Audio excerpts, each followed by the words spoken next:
Salut à tous, j'espère que vous allez bien. Aujourd'hui, je vais vous parler d'Innovative Industrial Properties, une REIT spécialisée dans les établissements dédiés à l'industrie du cannabis. Elle vous propose un rendement de 10%.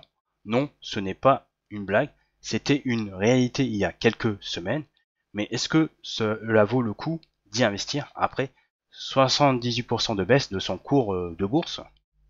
Vous vous dites que c'est un investissement qui va vous mener à rien.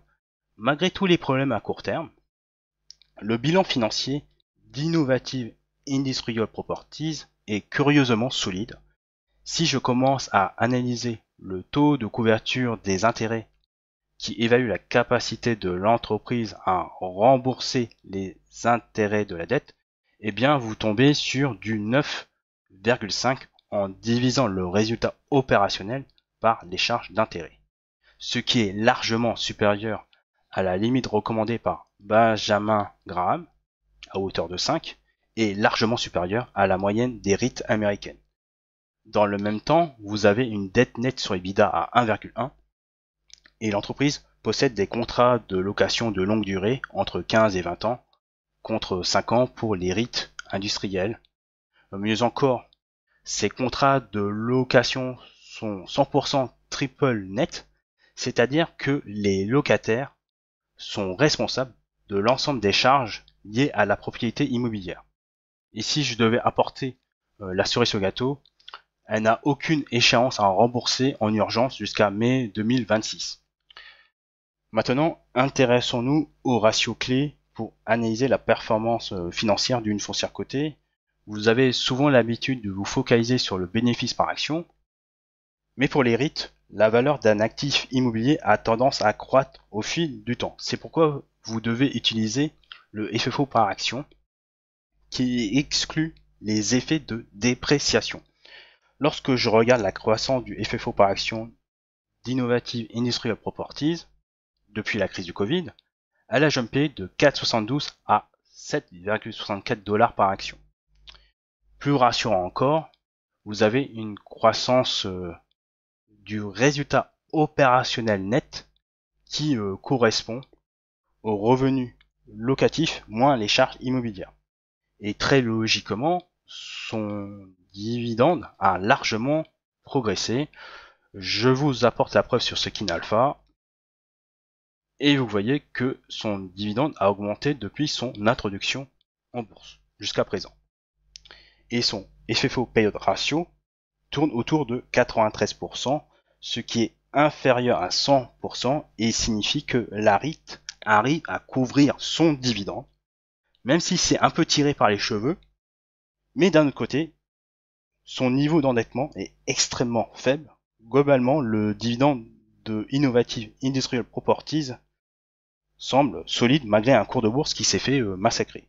Maintenant, si je reformule la question, avons-nous affaire à une opportunité ou une value trap, quand la meute a tendance à abandonner un dossier en dépit de bons fondamentaux, sous certaines conditions, je considère qu'il y aurait une opportunité à saisir. Cependant, je conçois que ce n'est pas une action faite pour tous les investisseurs parce qu'elle opère dans une industrie atypique de ce que vous connaissez habituellement. En toute franchise, j'en ai acheté en vendant dans le même temps ma position sur Verizon, l'opérateur télécom américain, même si ça va à l'encontre de l'une de mes règles d'or de l'investissement en dividendes. Et je me suis dit qu'il y a quelque chose à exploiter en matière de risque-rendement. Ce qui m'a motivé à le faire, c'est avant tout miser sur un rattrapage par rapport à sa valeur juste ou sa fair value que j'évalue entre 100 et 120 $ par action. Et je pense que la baisse me semble excessive par rapport à ces fondamentaux qui restent bons. Et le price to FFO est anormalement attractif à 9,9 alors qu'il était à 38,7 en 2020. Néanmoins, je reste sur mes gardes car la REIT n'a pas augmenté son dividende trimestriel depuis 3 trimestres consécutifs.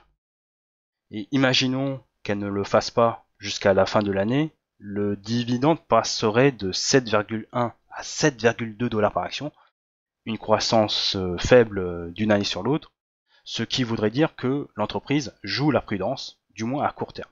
Pourtant, la légalisation du cannabis pour usage récréatif et médical aux États-Unis gagne en popularité auprès de l'opinion publique, mais aussi gagne un consensus auprès des décideurs politiques, que ce soit du côté républicain et démocrate.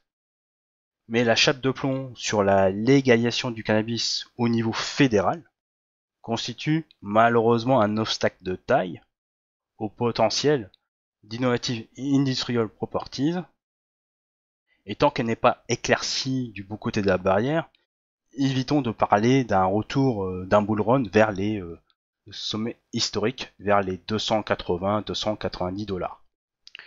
Voilà, nous arrivons au terme de cette vidéo. Si elle vous a été utile, n'hésitez pas à mettre un pouce et à le partager sur les réseaux sociaux.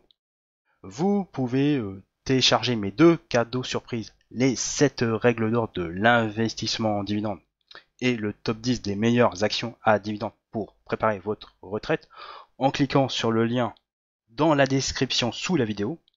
N'oubliez pas de vous abonner à ma chaîne YouTube pour plus de vidéos sur les dividendes en cliquant sur le logo en bas à droite de la vidéo. Et sur ce, je vous dis au revoir et à la prochaine.